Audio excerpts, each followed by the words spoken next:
요한복음 8장 31절부터 읽도록 하겠습니다. 그러므로 예수께서 자기를 믿은 유대인들에게 이르시되 너희가 내 말에 거하면 참으로 내 제자가 되고 진리를 알지니 진리가 너희를 자유롭게 하리라. 그들이 대답하되 우리가 아브라함의 자손이라 남의 종이 된 적이 없거늘 어찌하여 우리가 자유롭게 되리라 하느냐. 예수께서 대답하시되 진실로 진실로 너희에게 이르노니 죄를 범하는 자마다 죄의 종이라. 종은 영원히 집에 거하지 못하되 아들은 영원히 거하나니 그러므로 아들이 너희를 자유롭게 하면 너희가 참으로 자유로우리라. 나도 너희가 아브라함의 자손인 줄 아노라. 그러나 내 말이 너희 안에 있을 곳이 없으므로 나를 죽이려 하는도다. 아멘. 이것은 하나님의 말씀입니다. 하나님의 말씀은 능치 못함이 없습니다.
무사히 귀국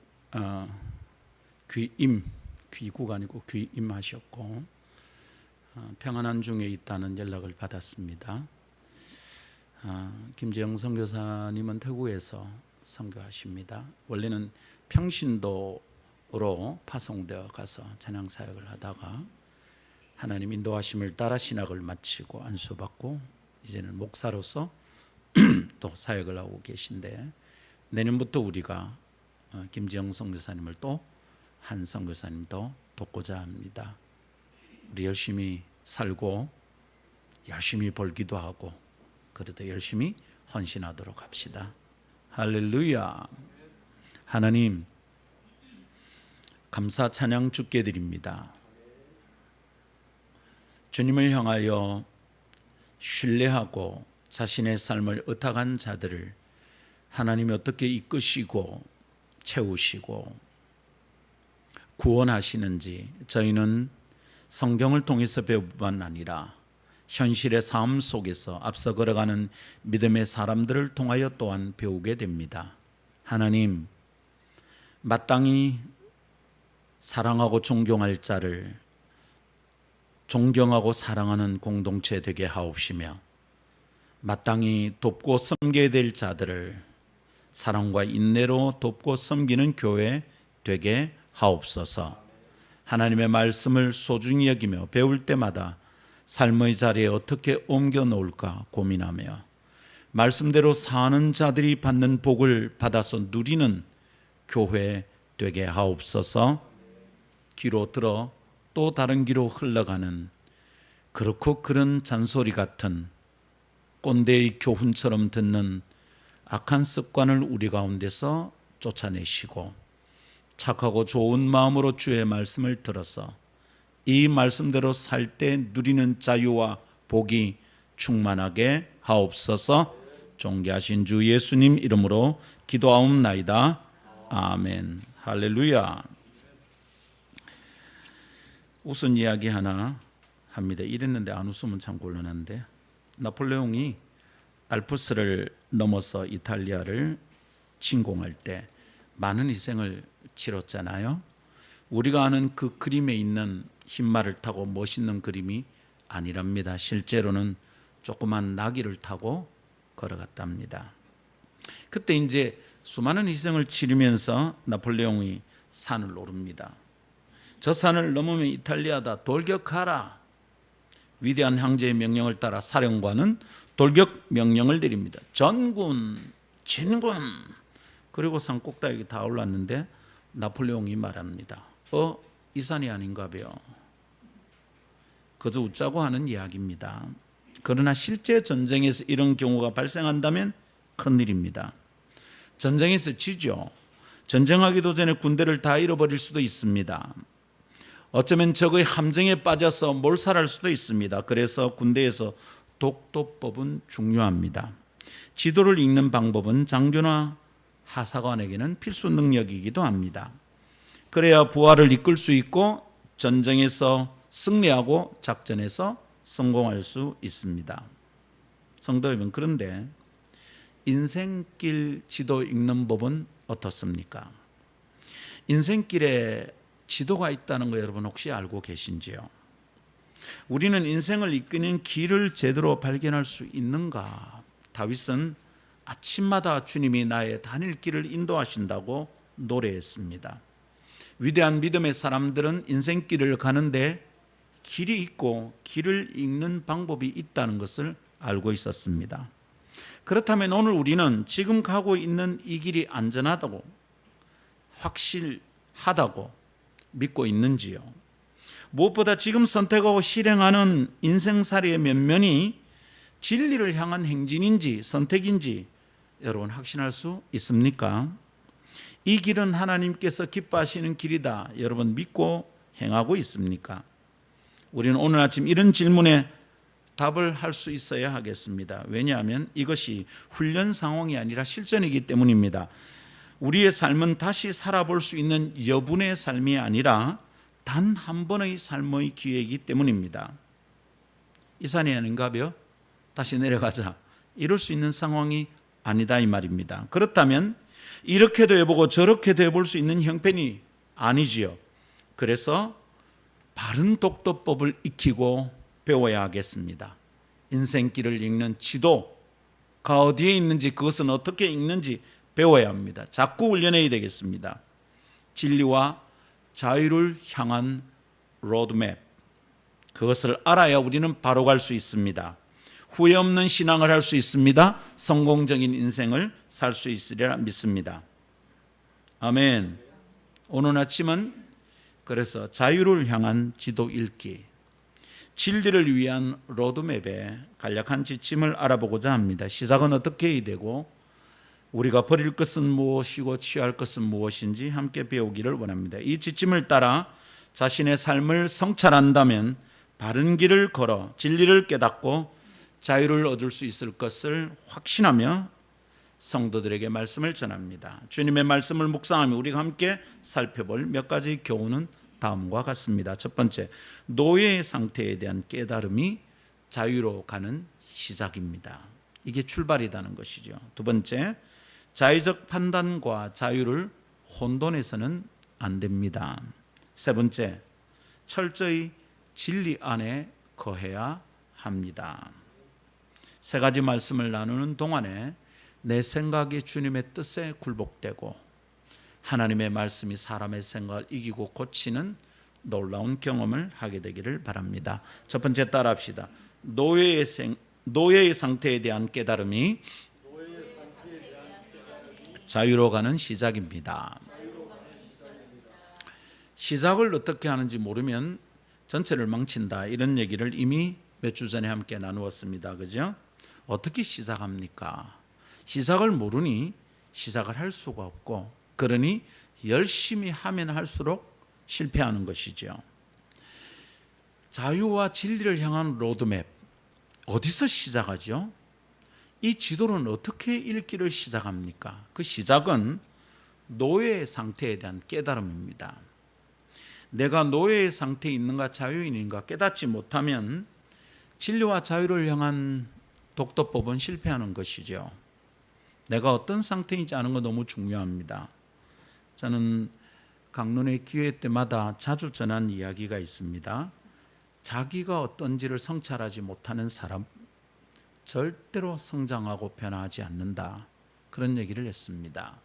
정신과 의사들이 하는 말로 하면 병식이 있어야 된대요. 정신과에 오는 사람들은 왜 내가 여기 왔냐고, 나는 미치지 않았다고, 그런 사람들은 아무리 약을 쓰고 해도 안 고쳐진답니다. 그런데 병식, 병에 대한 인식, 병에 대한 자기 인식이 있는 사람들은 내가 정신이 아픈 것 같아요. 그러면 치료가 시작이 된다는 겁니다. 여러분, 우리의 문제가 다 정신과 문제라는 말이 아니고요. 우리가 가진 문제에 대한 자기 인식이 너무 중요하죠. 내게 문제가 있는 것 같아. 나는 인간관계에 어려움을 겪는 사람이구나. 나는 대화에 문제가 있구나. 내가 말하는 수준이 엉망이구나. 깨닫는 순간 성장과 변화가 시작되는 줄 믿습니다. 자유는 어떻게 시작이 되느냐? 진리를 향한 우리의 독도법은 어디서부터 시작하느냐? 노예의 상태에 대한 깨달음으로부터 시작이 된다, 이 말입니다. 주님은 오늘 요한복음 8장에서 진리와 함께 자유를 다루고 계십니다. 진리와 자유를 함께 다루고 있단 말입니다. 이 두 가지를 엮어놨어요. 근데 여러분, 이거 어떻습니까? 진리와 자유를 왜 함께 엮으셨을까요? 생각해 본 적 있습니까? 자유는 오히려 진리보다 권리, 곧 주권과 관련된 것이 아닐까요? 자유를 다루려면 권리와 함께 다루는 게 맞지 않을까? 자유란 권리를 회복하면 된다, 이렇게 얘기해야 되는 거 아닐까요? 우리가 일본의 패망한 나라의 상태에 머물 때 우리는 자유를 잃어버린 민족이었습니다. 그렇죠? 아무것도 스스로 선택하기가 어려웠어요. 남의 나라를 위하여 애꿎은 이 땅의 청년들이 피지도 못한 꽃처럼 사그러졌습니다. 이쁘고 순결한 우리 낭자들이 일본군의 놀이객감으로 인생을 마감하기도 했습니다. 왜 그렇게 되었던 겁니까? 나라가 주권을 잃어버렸기 때문입니다. 권리를 주장할 수 없는 상태가 되었기 때문이다는 뜻입니다. 그런데 주님은 자유는 권리의 문제가 아니고 진리의 문제라고 말씀하고 계신 거예요.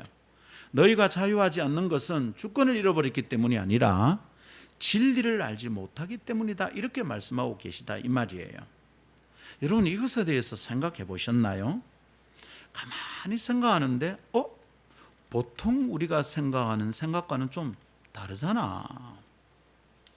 자유는 권리 쟁취를 통해서 얻는 것인데 주님은 자유는 진리를 깨달을 때 얻는다.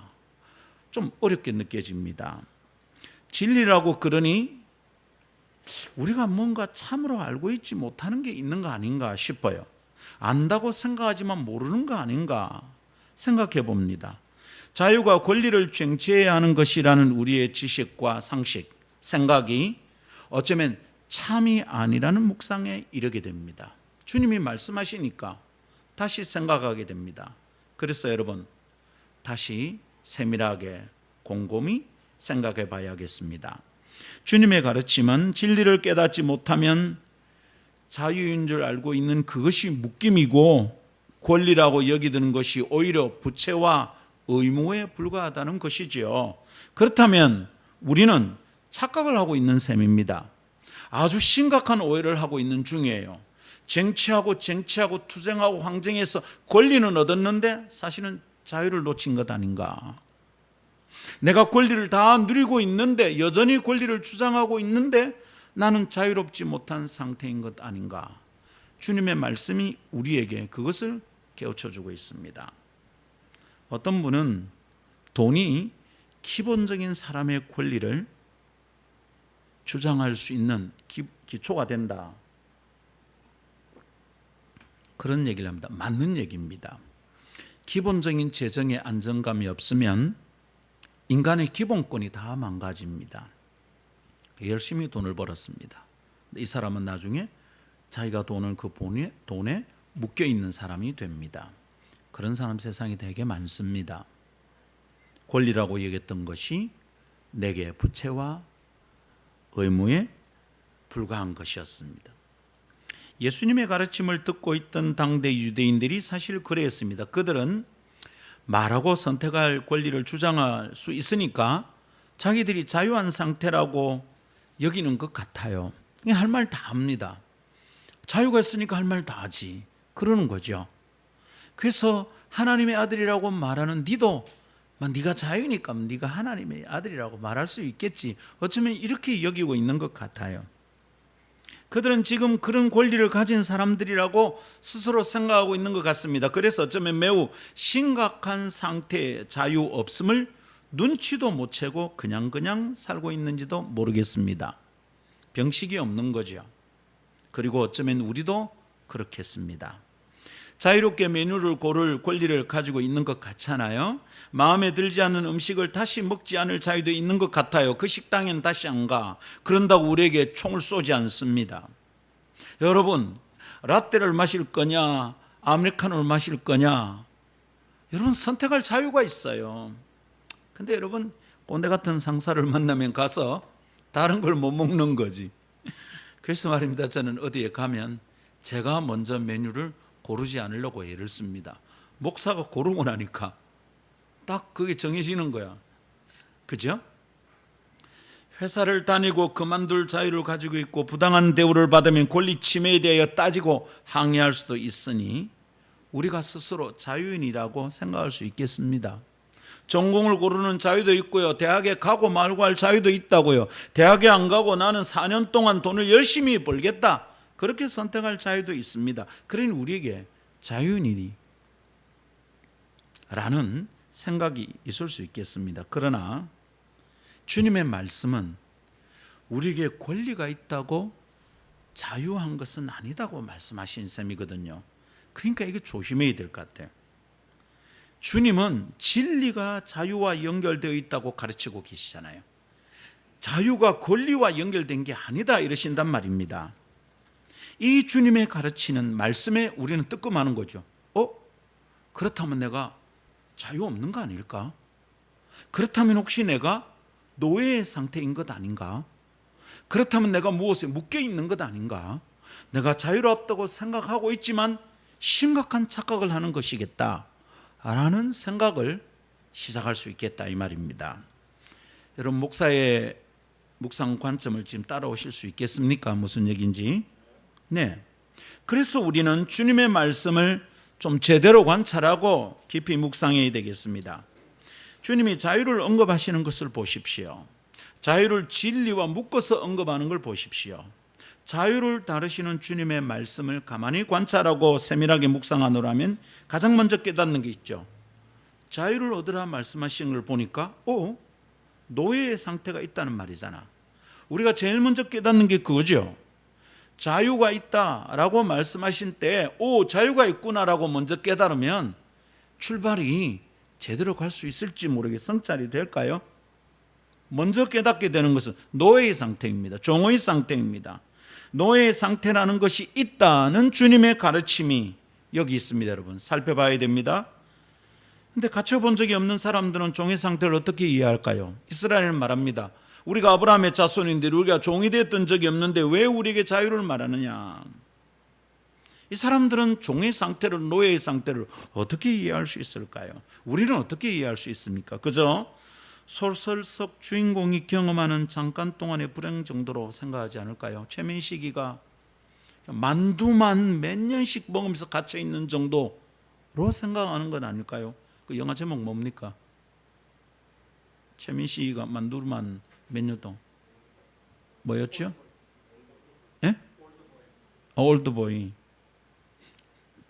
올드한 영화라서 기억이 잘 안 난다. 그러나 여러분, 그 정도로 생각하고 지난다면 우리는 노예의 상태와 종의 의미를 제대로 이해할 수 없을 거예요. 여러분, 그런 사람들의 노예 상태는 어떤 상태입니까? 권리를 다 침해된 상태예요. 주권을 다 잃어버린 상태라고요. 권리가 꽁꽁 묶여 있는 거라고요. 그게 노예의 상태라고 이해한다면 지금 진리를 알지 못하여서 노예가 되는 것, 자유가 없는 것은 우리가 이해할 수 없는 것이 되는 거죠.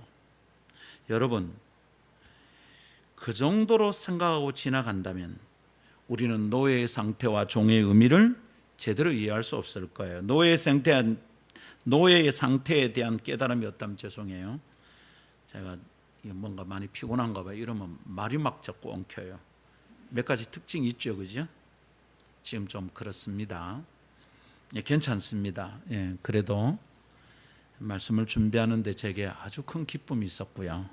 집으로 가는 길에 싸이 추종자들만 안 만나서도 훨씬 편하게 갔을 텐데 거기서 어제 그래 흠뻑쇼가 있는 줄 몰랐어요.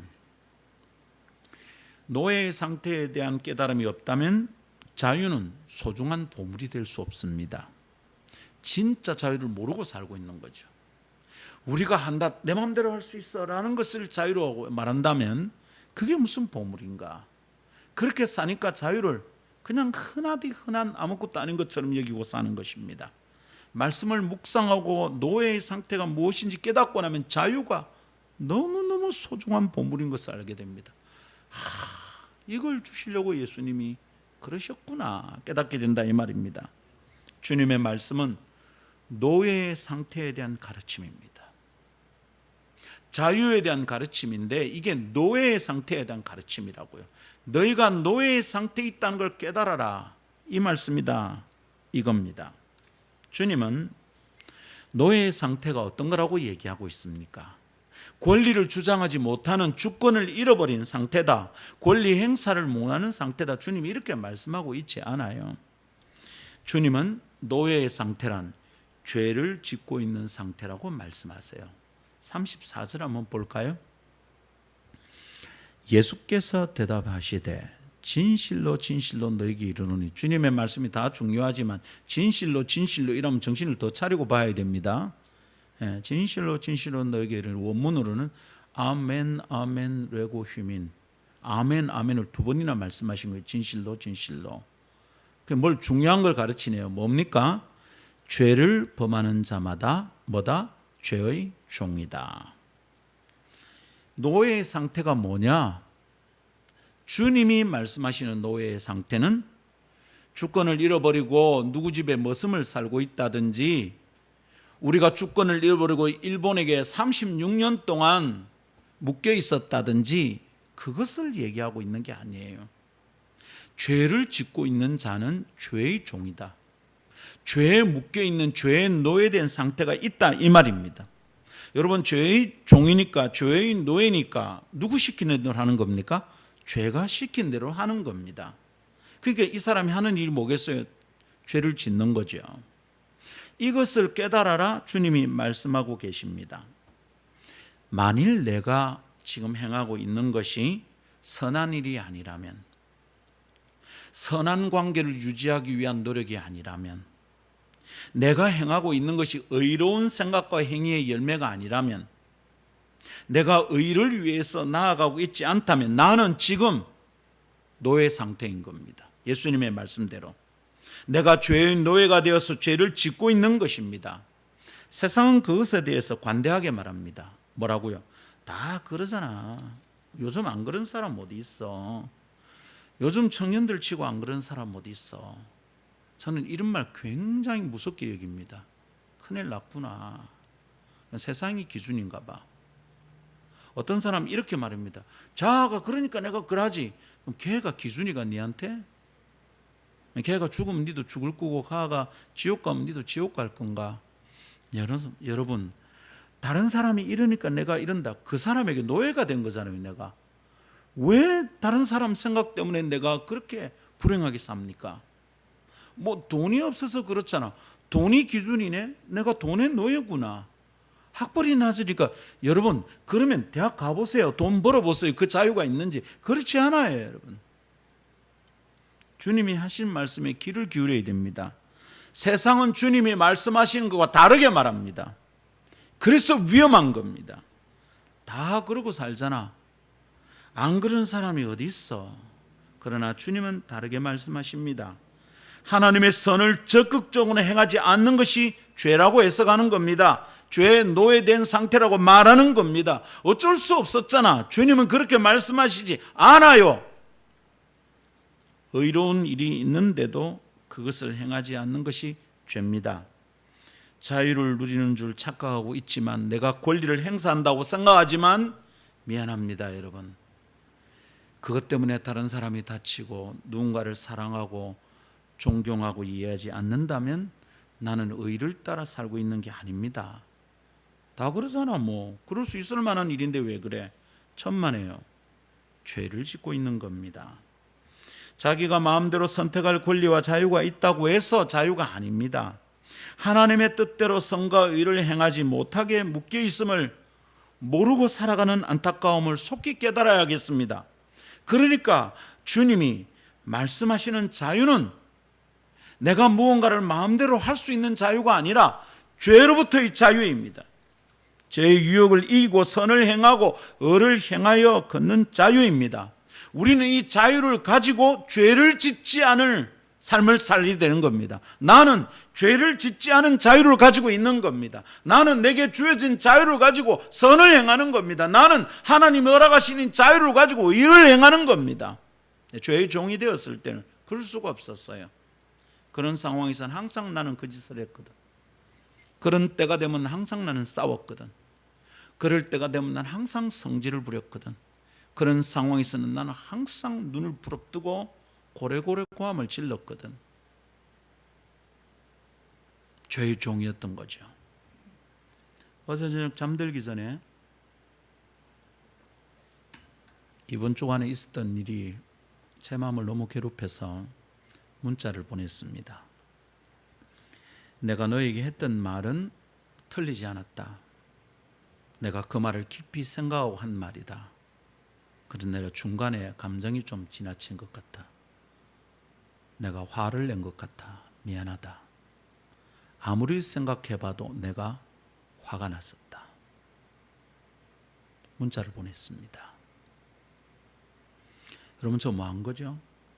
그 사람에게 굴복한 겁니까? 잘못했다고 용서해달라고 빈 겁니까? 뭐 한 겁니까? 저는 어젯밤에 그렇게 할 수 있는 자유가 있었습니다. 죄의 종이 될 때는 그렇게 할 수 있는데도 못합니다.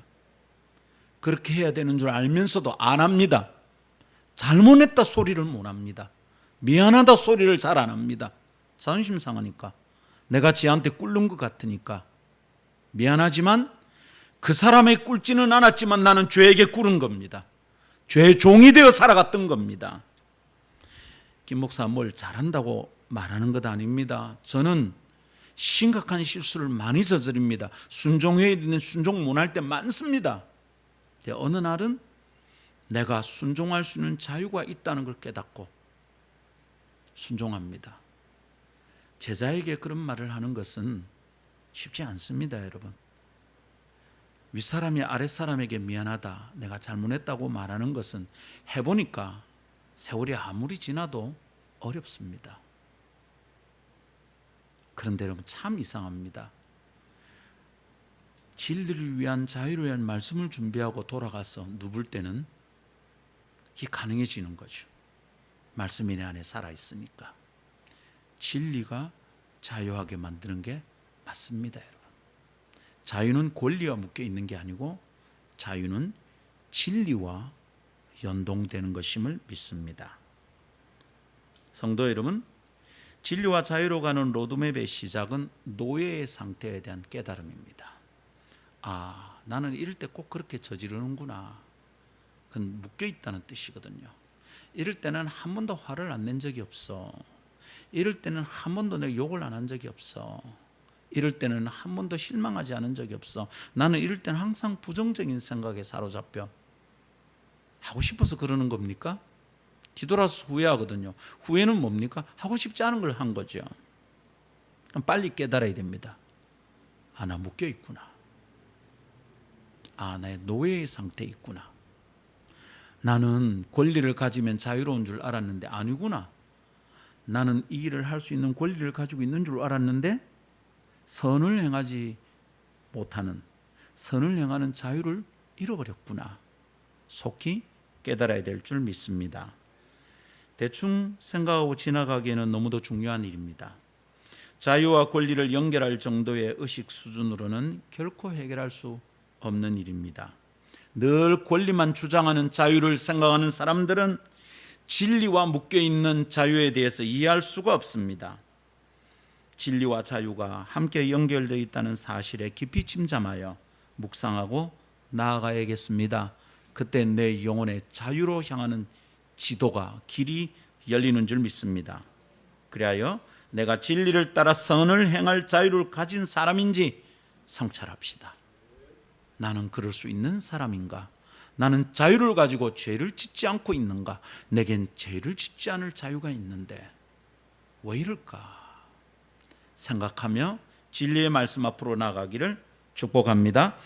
두 번째 따라합시다. 자의적 판단과 자유를 혼돈해서는 안 됩니다. 노예 상태에 있구나라는 걸 깨닫는 게 시작이라면 그 과정에서 우리는 어떤 지도법을, 독도법을 읽어야 합니까? 자유가 뭔지 이제 찾아가야 되는데 우선은 아닌 것을 제거해야 되겠습니다. 피해야 할 것이 있습니다. 독도법을 해서 지도를 따라 어디를 찾아갈 때는 장애물을 잘 헤쳐가야 돼요. 그렇지 않으면 목표 지점에 이룰 수가 없더라고요. 장애물이 뭡니까? 자의적 판단입니다. 자의적 판단과 해석의 관점이 자유와 늘 헷갈립니다. 그래서 우리가 진리와 자유로 가는 길에서 실패하게 됩니다. 노예의 상태가 있다는 것을 생각하는 것이 자유로 가는 시작이라고 했습니다. 첫걸음은 그렇게 시작됩니다. 예수님의 말씀을 듣던 당대 유대인들도 그렇게 시작했습니다. 자신들이 아브라함의 자손들인데 노예로 살고 있지 않은데 왜 자유를 이야기하는가 의아해했습니다. 어떤 사람들은 아마 평생 처음으로 자신이 노예의 상태인지 아닌지를 생각했을 것입니다. 어쩌면 오늘 여기 있는 사람들처럼. 그것이 참된 자유로 가는 시작입니다. 우리도 오늘 이 말씀을 묵상하며 자신을 돌아보고 생각해야 하겠습니다. 그렇게 진리와 자유가 연결되어 있고 그것을 통해서 노예의 상태라는 것이 있음을 생각하면 직면해야 될 첫 번째 사실이 있습니다. 그게 뭡니까? 우리가 자유라고 생각하고 가지고 있던 큰 착각 하나를 벗어 던져야 합니다. 이것을 제거해야 됩니다. 어떤 착각입니까?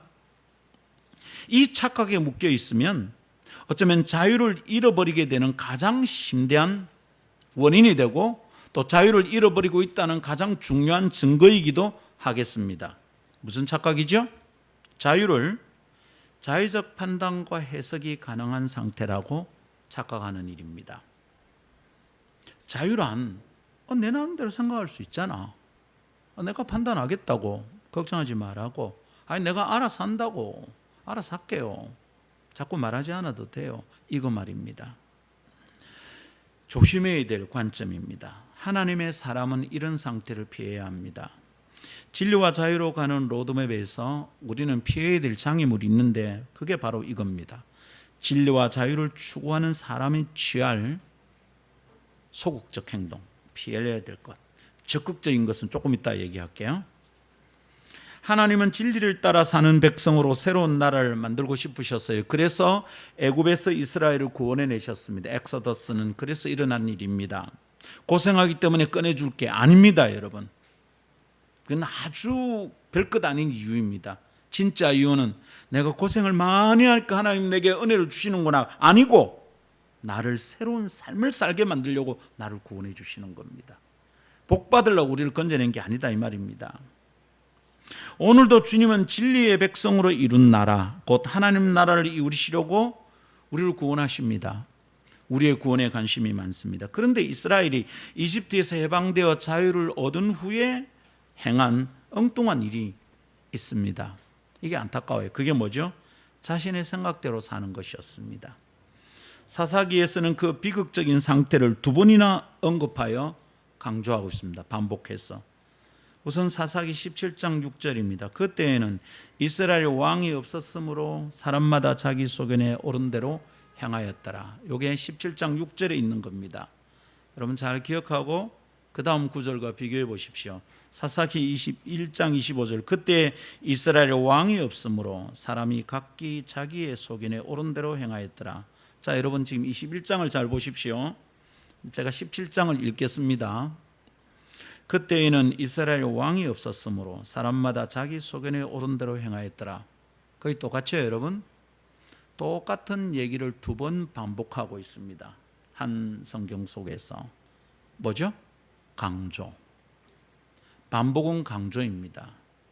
똑같은 얘기 자꾸 한다고 짜증내면 안 됩니다. 강조하고 있는 겁니다. 왜 강조할 거예요? 네가 잘 안 되고 있다는 뜻이죠. 근데 똑같은 얘기를 반복하면 성질을 냅니다. 그만하라고, 알아들었다고, 알고 있다고. 알고 있는데 왜 잘 안 되지? 알고 있으면서도 왜 안 하지?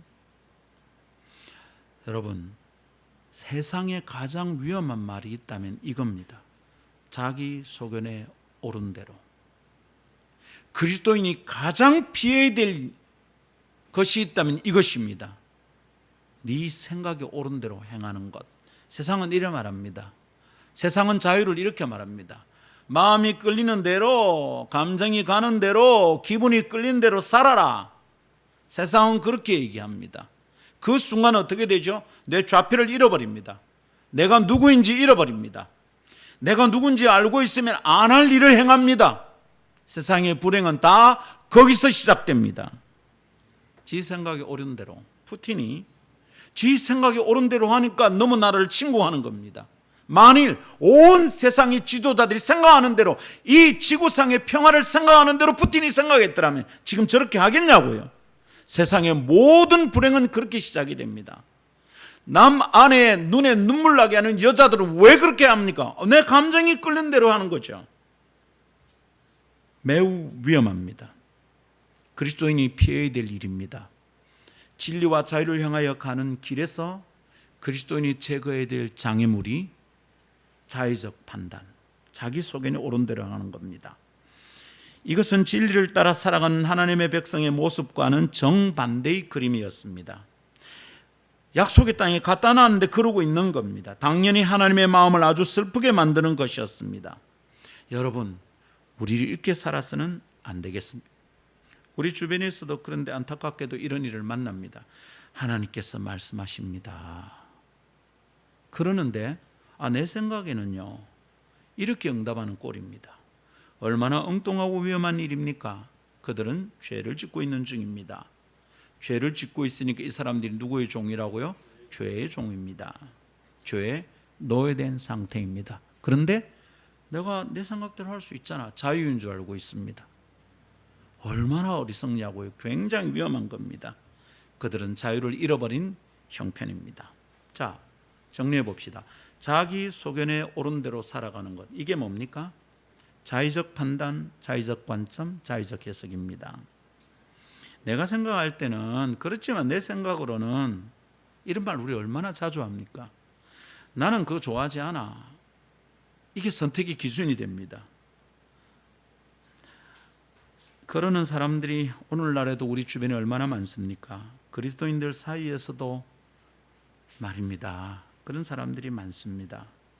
말씀이 무엇이라 그러는가 살펴보자, 이렇게 말하는 사람 드뭅니다. 기도하고 주님의 뜻을 찾아보자. 진실로 기도하며 그렇게 말하는 사람도 가뭄에 콩나듯 합니다. 기도하고 주님의 뜻을 찾아보자, 이 말은 거절의 다른 표현법일 수 있거든요. 사람들은 진짜 기도 안 해. 기도해보고 다시 얘기하자 만났는데 진짜 엉뚱한 얘기합니다. 그래서 쿡 찔러 말했습니다. 진짜 기도했나? 진짜 기도했다는 증거가 안 보입니다. 제가 제 제자들에게 종종 말하거든요. 네 문제니까 네가 제일 관심이 많을 거고 네가 제일 기도를 많이 할 거라고 생각한다. 기도하고 만나자. 그러면서 제가 말합니다. 두 가지 증거만 있으면 된다. 네가 내린 결론이 내 생각과 달라도 그럼 난 받아들일 수 있다. 1번, 하나님의 뜻을 찾고자 하는 네 갈증이 있는지, 이 증거만 있으면 나는 괜찮다. 두 번째, 진짜 기도했는지. 그래서 내린 결론이 내 결론과 달라도 그러면 나는 수긍할 수 있다. 그래서 제가 축복하면서 보낸 사람들이 있습니다. 근데 어떤 친구들은 기도하고 만나서 와서 얘기하는데 전혀 마음이 너무 아팠어요. 저는 그 일을 위해서 한 주간 금식 기도하고 내려왔어요. 그리고 너도 기도하자. 기도원에 간대요. 금요일 날 만났는데 저는 일주일 동안 기도원에서 기도하고 내려온 줄 알았어요. 하루 기도하고 내려왔대요. 나중에 알았어요. 너무 슬펐어요. 그래서 제가 두말하지 않았습니다. 오케이, 네 뜻대로 해라. 굉장히 위험한 얘기입니다. 그런데 진실로 기도하면서 기도하고 주님의 뜻을 찾아보자. 이런 사람 정말 귀합니다. 정말 아름답잖아요. 그냥 약간 유보시켜 놓으려고 하는 말들입니다. 사람들이. 기도해 볼게요. 기도 안 합니다. 기도하면 그런 결론이 나올 수가 없습니다. 기도하면 하나님의 뜻에 순복하게 되는데 어떻게 하나님의 뜻과 상관없이 그런 선택을 하는지 너무 마음이 아픕니다. 오케이, 네 뜻대로 해라. 제가 뭐라고 말했다고요? 네 뜻대로 해라. 하나님의 뜻대로 우리가 순종하자 말을 할 수가 없습니다. 근데 여러분, 제 생각과 다른 사람이 돼도 제가 그렇게 말한 적이 있습니다. 우리 하나님의 뜻에 순종하자. 그렇게 하는 게 제 마음이 너무 아팠습니다. 그런데 이 친구가 기도했다는 걸 제가 봤거든요. 그럼 우리 하나님 뜻에 순종하자. 네 일이니까 네가 나보다 더 많이 기도했을 거야. 이게 존중이죠. 여러분, 하나님의 뜻을 살피기를 즐겨하는 사람을 만나면 마음이 얼마나 시원하고 기쁜지요. 주님께서도 저 사람을 참 좋아하시겠다 싶은 마음이 막 듭니다. 그러나 거꾸로 그저 자신의 생각과 판단만으로 선택하고 살아가는 사람을 만나면 가슴이 답답합니다. 이 사람은 후회할 일을 자꾸 만듭니다. 정말 답답해요. 여러분, 그런 사람이 내 친구고 나와 가까운 사람이라면 아파서 잠이 안 오는 거죠. 마음이 아파서 어떻게 잠이 옵니까? 그런 사람이 내 양떼라면 목사는 어찌 살 수 있겠습니까? 목사에 가서 멍이 드죠. 심장병이 걸려요. 목사님도 술도 안 하고 담배도 안 피우는데 왜 그렇게 간암 때문에 죽는 걸까요? 이런 이유가 있는 거죠. 성도 여러분, 자의적 판단과 해석이 잦으면 점점 진리로부터 멀어지게 됩니다. 마치 중독된 약물 복용을 하면 일정 감각이 마비되고 정상적인 판단을 할 수 없듯이 진리로 판단하는 기능이 완전 마비되고 맙니다. 자의적 판단과 해석이 편한 것 같지만 점점 내 영혼이 망가진다 이 말입니다. 진리를 따라 생각하고 사는 것이 완전 손해인 듯 착각하게 돼요. 저렇게 살면 힘들어서 어째 사냐. 저보고 그렇게 말하는 사람들이 있습니다. 미안하지만 아주 평안합니다. 그럴 때마다 말하고 싶어요. 니나 잘하세요. 네 삶이나 좀 챙기세요. 나는 괜찮아요. 내 영혼은 큰 평안이 있어요. 여러분, 손해보는 것 같아요. 불편한 것 같아요. 그래서 내 생각대로 살고 싶어요. 그게 편한 듯 하지만 그것이 묶이는 거예요. 영적으로 매우 불편한 거예요. 노예의 상태에 점점 빠져드는 거예요. 자의적 판단을 제거하고 생각하고 살피는 것이 하나님의 뜻에 가까운 상태라고 목사는 여러 번 가르치고 강론했습니다.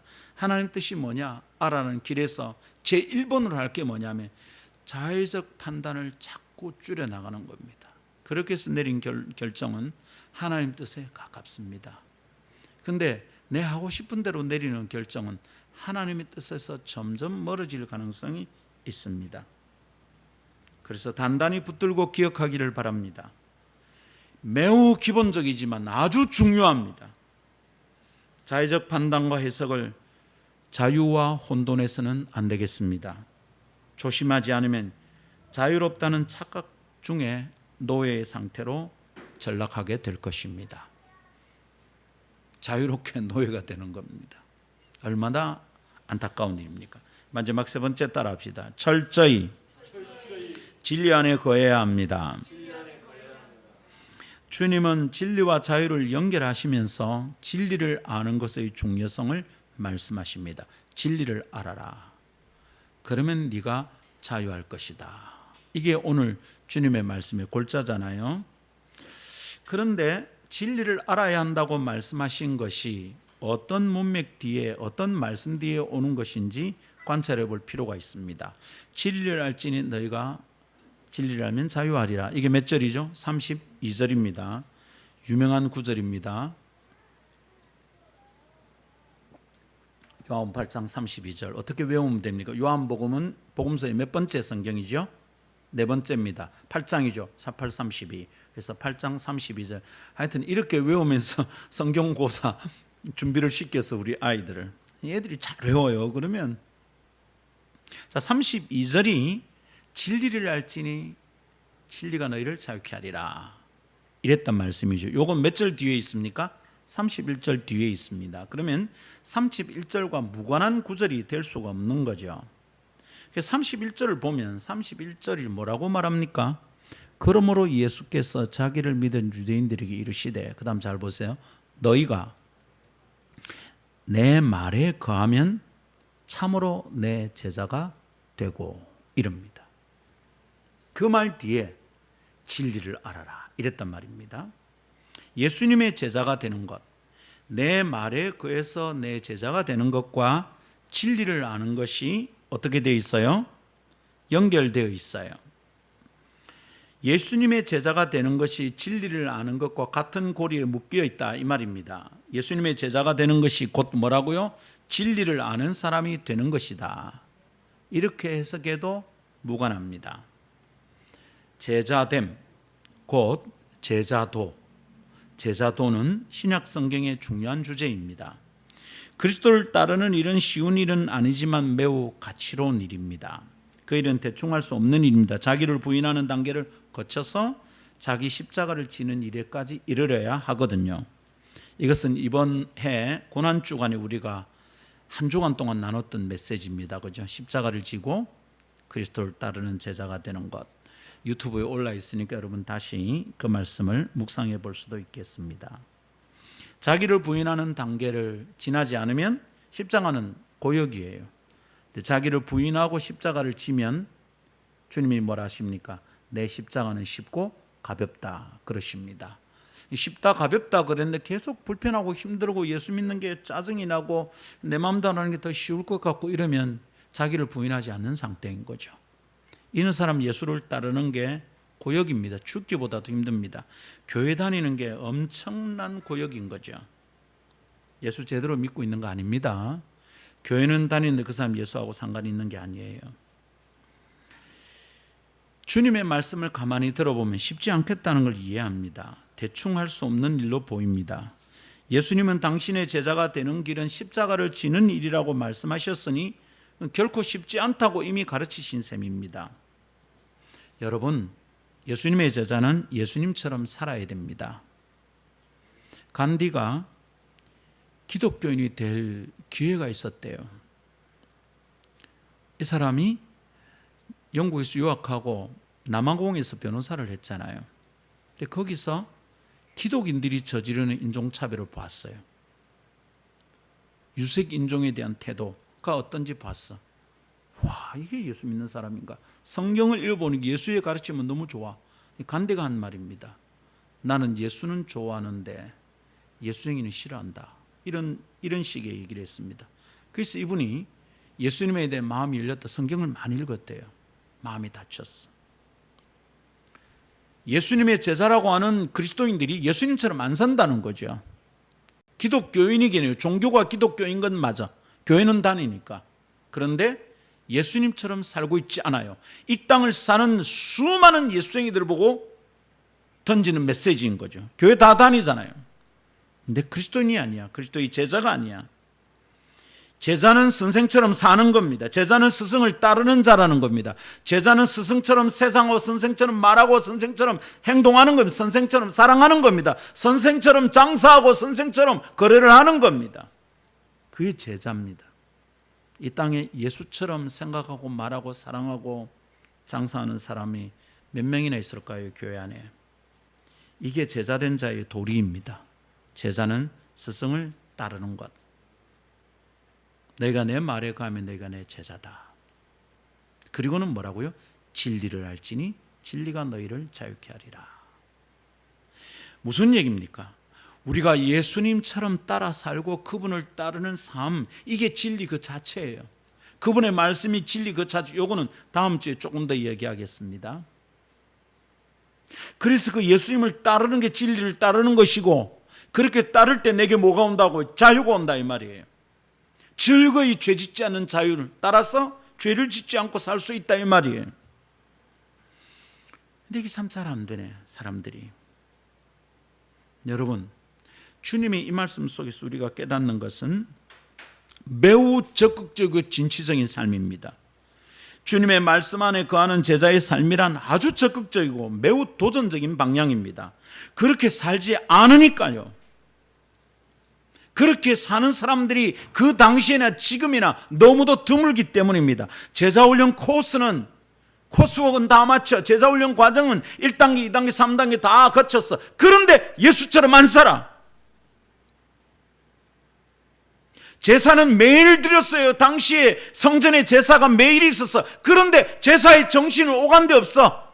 제사를 받으시는 대상이신 하나님이 무슨 뜻을 원하고 계신지 순종하지 않아. 주님 그걸 딱 보고 계신 거죠. 지식은 있는데 진리는 없구나. 너희가 주님의 말을 따르지 않는구나. 죄의 종이구나. 죄를 짓고 있잖아. 보신 겁니다.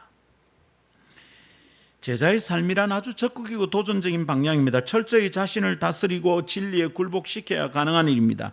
매일 이 방향을 위하여 자신을 처셔 복종시켜야 합니다. 그래서 어려워 보입니다. 그런데 말입니다. 그 길에 들어서 보면 알게 되는 놀라운 사실이 있습니다. 쉽지 않아서 힘들고 고단할 것 같은데, 그 불편할 것 같은데, 그거 진짜 오히려 묶이는 것 같은데, 그렇게 사는 게 너무 힘들 것 같은데, 그 길에 들어서 보면 압니다. 진리를 붙들고 예수를 따르는 길에서 참 자유를 이해하게 되는 거예요. 이게 자유구나. 알게 된다 이 말입니다. 예수님의 말씀은. 십자가를 지고 예수님을 따르는 길이 쉬울까요? 그게 고단하지 않을까요? 그게 편한 길일까요? 살아보면 알아요. 결단코 편하고 쉽다고 말할 수 없어요. 그런데 말입니다. 진리를 알지니 진리가 너희를 자유케 하리라. 이것을 그 길에서 만나게 돼요. 야, 이게 자유구나. 내게서도 이게 가능하구나. 죄의 종로로 돼서 잘못인 줄 알면서도 끙끙거리게 다 잠드는 것 말고 내게 풀어지는 일이 일어나는구나. 놀라운 자유를 경험하는 겁니다. 잘못했다고 말하는 게 무슨 문제입니까? 그게 뭐 그래. 자존심으로 따지면 여러분, 저처럼 자존심 센 사람 없을 거예요. 저보고 고집 세다고 말하는 사람 제 주변에 너무 많아요. 저는 잘못하면 잘못했다고 그럽니다. 잘못했습니다. 그게 무슨 문제입니까, 여러분? 우리 자유하여 삽시다, 여러분. 할렐루야. 힘들게 보이는데 그 길에 들어서 보면 알아요. 이게 자유구나. 참으로 자유로운 영적 상태가 어떠한지 경험하겠는데 그 길을 걷다가 보면 다른 길 못 가요. 내가 얼마나 어리석게 생각이 묶여 살았던가. 내가 노예였었어. 다시 그 길로 가고 싶지 않아요. 최근에 이제 우리 김영관 집사님에 대해서 참 감탄하고 있습니다. 야, 그 50년 이상 입에 붙었던 입맛을 단순간에 정리합니다. 여러분, 어떤 분은 폐암이 걸려 있는데도 담배 안 끊으면 죽습니다 하는데 몰래 나가 피운다고. 그거 끊는 게 안 쉽거든. 제가 김 지사님을 보면서 놀라고 있습니다. 뭐죠? 원칙과 원리가 이 음식을 먹으면 당뇨가 심해지고 이걸 끊어야 됩니다. 이게 원칙이 원리잖아요. 원리를 아는데 사람들이 그대로 못 산다고. 근데 그걸 끊으면 무슨 맛으로 살겠냐. 근데 집사님이 한 놀라운 말이 있어요. 그거 하나고 야채만 먹는데 달대 채소가 마치 그와 같은 거죠. 진리를 따라 사는 사람은 굉장히 불편하고 힘들 것 같은데 그 길에 들어서 보면 와, 이게 자유구나. 그 맛을 보면 달대 그러듯이 쉽지 않은 일이지만 그 뒤에 오는 자유가 놀랍다는 것을 기억합시다. 제 얘기를 조금 할게요. 대학 시절 김상근 목사는 당대의 청년들과 별 다르지 않는 고민과 꿈을 가지고 있었습니다. 조국의 정치 상황은 아주 복잡하고 힘들었습니다. 70대 말 80대 초 대학가는 진짜로 엉망진창이었습니다. 독재자의 손에 이 나라는 완전히 휘둘리고 있었어요. 자유가 필요했습니다. 자유 대한민국인데 자유가 없었습니다. 당시의 대학생들은 셋 중에 하나의 길을 걸었습니다. 머리띠를 두르고 체류탄이 난무하는 거리로 나서는 것 1번, 도서관에 앉아서 미래를 준비하는 것 2번, 세상을 한탄하며 술잔을 기울이는 것 3번. 지금 돌아서 보면 그 셋 중에 무엇이든지 성실하게 고민하고 진지하게 고민하고 열심히 살았던 사람들은 지금 다 이 나라와 사회를 위하여 필요한 역할을 하고 있는 것 같습니다. 제 친구들을 볼 때. 이 셋 중에 이것도 저것도 아닌 어중떼중이들은 지금도 사회의 악입니다. 청년 김상근은 도서관에 앉아만 있는 것을 선택하기에는 가슴이 허락하지 않았습니다. 그래서 끊없는 고민을 안고 거리에 나서기도 하고 기도실에 틀어박혀 울기도 했었습니다. 저 꽤 공부 열심히 했습니다. 물론 술잔을 기울이며 내 마음을 달래지는 않았습니다. 그런 친구들을 달래기는 했지만 그런 시간을 지나며 알았습니다. 결코 무의미하지 않았던 나의 젊은 날을 지나며 내 영혼이 진리에 목말라 하고 있다는 걸 알았어요. 내가 참으로 자유로운 것, 참이 무엇인지를 찾고 있구나 제가 알았어요. 어느 날 밤에 이것을 깨닫고 그날 결심했습니다. 성경 읽겠습니다. 주님. 그리고 돌진했습니다. 세상의 부조를 향해 나아갈 뿐만 아니라 저 그 길에서 비겁하게 행동하지 않았습니다. 진리를 깨닫고 아는 것에 내 청춘을 내어놓았습니다. 무지 바빴습니다. 빈틈이 없었습니다. 노닥거릴 여유가 없었어요. 청년들 노닥거리는 거 보면 화가 납니다. 억수로 바빴습니다. 교회일까지 해야 되고 연애도 얼마나 열심히 했습니까? 제가 10년 동안 그 여자를 얻으려고 내가 무지 따라다녔거든요. 억수로 바빴습니다. 피곤했습니다. 간염이 왔다 가는데도 병원에 갈 돈이 없어서 열흘 동안 끙끙거리며 앓고 그냥 누워 있었습니다. 힘들었습니다. 그러나 즐거웠습니다. 성경을 배우고요, 책을 두고 읽고 밤을 새우며 내 안에서 풀어지는 거 있다는 걸 알았습니다. 내가 몰랐었구나. 참 바보같이 살았구나. 영혼에 큰 자유가 임하는 것을, 그 행복한 밤을 저는 수없이 지났습니다. 그 가운데 그 청년 대학생 시절 깨달았던 말씀 가운데 사도행전 3장 잊을 수가 없습니다. 베드로와 요한이 성전에 올라가다가 지체부자요 장애인을 고칠 때 한 말, 그 말을 묵상하며 깨달음에 이루고자 애를 쓰며 얻은 자유는 제게 굉장히 소중했습니다. 사도행전 3장을 이해하고 자유를 얻고 나서 내 인생이 확 바뀌었습니다. 아, 돈에 대해서 정리해야 되겠구나. 가난했잖아요. 얼마나 가난한 집의 아들입니까? 근데 그날 정리했습니다. 은과 금은 내게 없거니와 내게 있는 것으로 내게 주노니. 그리고 벌떡 이렇게 세웁니다. 이 말씀 참 아름답고 놀라웠습니다. 베드로는 두 가지를 분명히 하고 있는 거예요. 내게 지금 있는 것과 없는 것이 무엇인지 알았어요. 제가 그날 밤에 고민했습니다. 나도 내게 없는 것이 너무 분명해. 나 돈이 없어. 너무 가난해. 근데 내게 예수가 있나?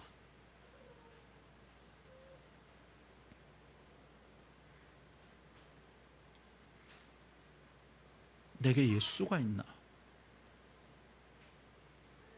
굉장히 심각한 질문이었어요. 오케이. 돈이 없어서 불편한 게 너무 많았거든요. 돈은 인간의 기본권을 보장한다 그랬잖아요. 이것 때문에 내가 죽고 싶을 지경이었어. 알바를 몇 개를 해야 되는지. 하루 종일 과일을 3탕을 떼었어. 11시에 만나는 고3짜리하고 만나가지고 지도 졸고 나도 졸았어. 그날 잘렸어요. 할매가 들어와다 보면 삼촌아, 야, 고3이다. 잘렸어. 참 힘들었어요. 근데 여러분, 사도행전 3장을 이해하고 나서 책에 자유가 왔어요. 와, 베드로는 돈 없잖아. 은과 금 내게 없거든. 그런데 뭐가 이래 당당해?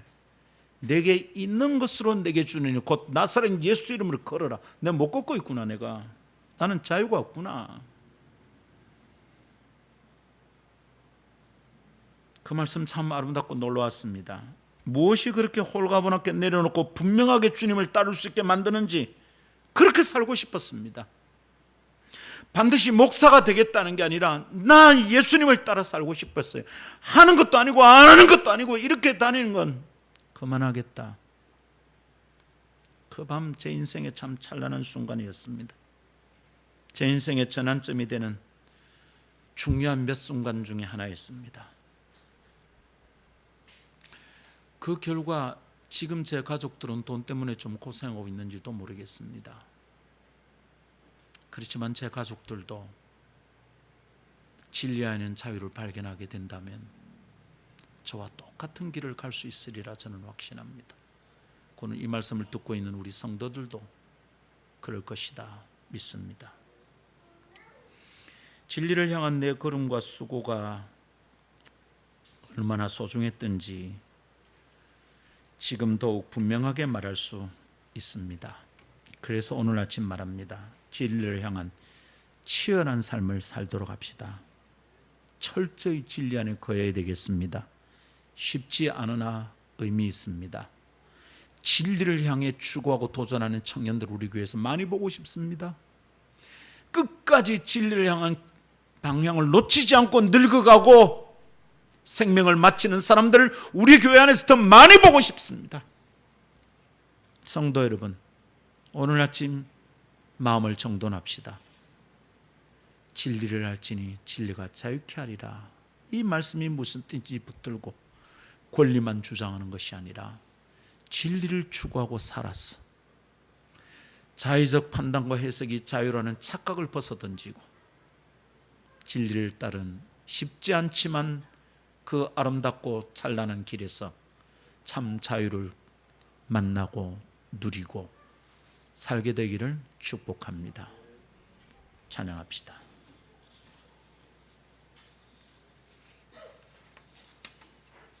능력의 이름 예수, 치유의 이름 예수.